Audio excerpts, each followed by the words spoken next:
Manood,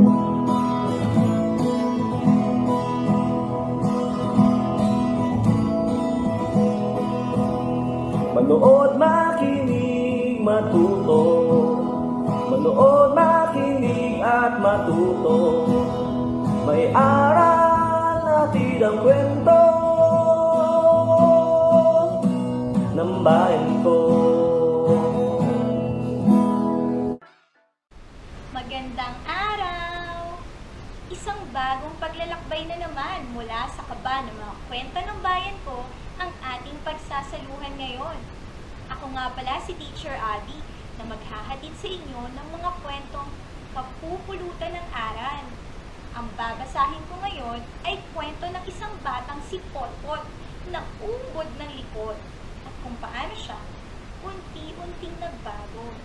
Ang kwentong Si Potpot, ang batang malikot, na isinulat at iginuhit ni Vilma Q. Fajardo ng Division of Marinduque.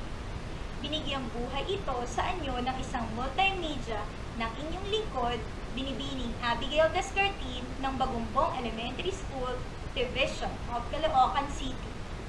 Handa na ba kayong maglakbay sa kaba ng mga kwento ng bayan ko? Halina't makinig! Si Potpot, ang batang malikot. Si Potpot ay batang malikot. Lahat na lang ay kanyang kinakalikot. Patakbo-takbo, paikot-ikot. Kaya ang buhok ng tuwid ay laging gusot. Ay nako, Potpot, nasabi ng kanyang nanay. Maaari ba ang kakulitan mo ay bawas-bawasan? Kapag hindi ka huminahon, baka ikaw ay masaktan. Sa halip na tumigil, lalo siyang nanggigil. Ang hakbang na marahan, lalo niyang binilisan. Ang malinis na mga upuan, kanyang tinapak-tapakan. Ay nako, Potpot, sambit ng kanyang tatay. Maaari bang kilos mo ay ayusin? Mga bagay sa paligid, huwag mong kalikutin. Kung hindi sa'yo, huwag mong gagalawin. Dagdag ng kanyang tatay. Sa halip na sumunod, si Potpot lalong naglikot. Mga baso sa mesa ay binuhat-buhat. Maya-maya'y bigla niyang nabitawan ang basong daladala. Ay nako, Potpot, saway ng kanyang kuya. Pwede bang mag-ingat ka naman? Huwag mong pairali ng iyong kakulitan. Baka humantong ka sa kapahamakan. Sa halip na sundin ng kanyang kuya, tumabas siya ng bahay at pumunta sa hardin.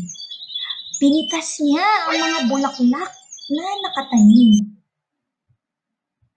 Ay nako, Potpot, sabi ng kanyang ate. Wala ka na ba talagang magawang mabuti? Kaya ang ginawa mo, masdan mong maigi. Sa halip na tingnan, sa maliit na kwarto, siya'y dumiretso. Dahil sa pagod, agad siyang nakatulog. Maya-maya, si Potpot ay lumabas. Pasipol-sipol, habang patakbo-takbo. Nakarating siya sa tapat ng isang malaki at lumang bahay. Tao po! Tao po! Sigaw ni Potpot. Tinulak niya ang antigong pinto. Dumiretso siya sa loob. Wow! Ang gaganda ng mga gamit! Ang sabi ni Potpot. Natukon ng kanyang paningin sa lalagyan na punong-puno ng makukulay na laruan. Hindi na naman niya napigilan ng maglikot. Lahat ng laruan ay kanyang ginamit. Hindi niya napansin ang dalawang bilog na mata na nakatingin sa kanya. Pinapanood lang siya ng mga ito habang naglalaro. Mula sa pinagtataguan, lumabas ang lalaking mataas. Mahaba ang balbas. Kulot ang buhok. May matatalas na kuko at malalaking ngipin. Umaalingaw-ngaw ang tinig ng nagmamasid kay Potpot. Sino kang walang pahintulot na pumasok sa aking bahay?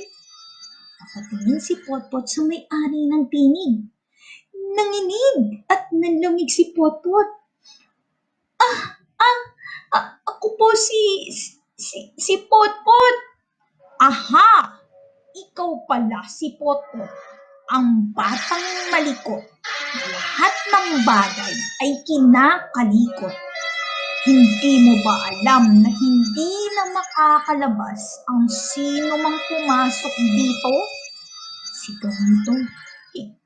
Hindi na po mauulit. Nangangatal na sagot ni Potpot. Hindi na po ako maglilikot. Pauwiin niyo na lang po ako. Ayusin ko na po lahat ng ginulo ko.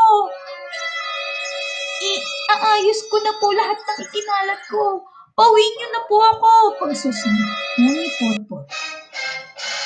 Akala siyang hahawakan ng lalaki nang biglang siyang sumigaw. Wag po! Wag po! Wag po! Hindi na po ako maglilikot. Nakikiusap ni Potpot. Potpot! Potpot! Nananaginip ka lang. Sambit ng kanyang ina. Inay! Patawad po!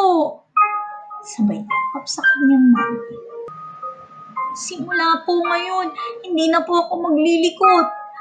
Tutuwirin ko na po ang mga gawi kong baluktot. Ako ni Potpot. Pangiti ang kanyang ina. Ay nako, Potpot. Mabuti naman at napag-isip-isip mo na ang iyong kamalian. Anak, lagi mong tatandaan na walang mabuting dulot ang sobrang likot. Pangaral pa niya. Dahil sa pangaral ng kanyang ina, si Potpot ay unti-unting nagbago. Ang kanyang kalikutan ay unti-unting nabawasan. Sumusunod na rin siya kapag siya'y inuutusan. Mula noon, naging mabuti at masunuring bata na si Potpot. Hindi na siya ang batang sobra ang likot. At diyan nagtatapos ang ating kwento. Paalam! Ang kaban ng mga kwento ng bayan ko ay mula sa amin ng Bureau of Learning Resources at ng mga Learning Resources Management Section ng Kagawaran ng Edukasyon. Manood, makinig, at matuto.